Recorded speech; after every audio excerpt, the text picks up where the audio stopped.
In primetime news this evening, twin worries in the banana industry, new variety flops on the market, and farmers on high alert as Panama disease inches close to Jamaica. Recovery. JTA discovers $40 million in properties following 2013 fraud case.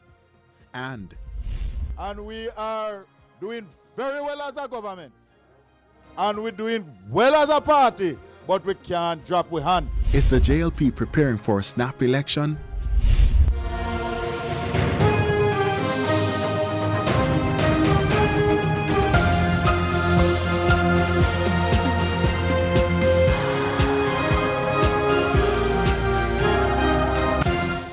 Good evening and welcome to Primetime News on air and online at onespotmedia.com. I'm Andrea Chisholm. And I'm Janella Precious. Also this evening, the top business stories of the day, and Milton Walker has our preview. Milton?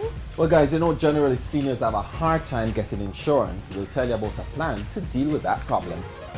And from Milton, we go to Jordan Sports, that's his name, right? At the sports desk. It is, and I am in sports desk, Andrea. And the National Premier League returns in just a few weeks' time, but it appears the back-to-back champions will still be playing their matches away from home. I'll tell you more in Primetime Sports Monday. There's also sports commentary, E-Prime, and weather in this newscast. But before the break, the feedback question. What are your thoughts on the ruling JLP calling a snap general election should Peter Bunting win the PNP presidential race? You can share comments online, facebook.com/Television Jamaica, and tweet us at Television Jam. Please stay with us. Primetime News returns right after this break.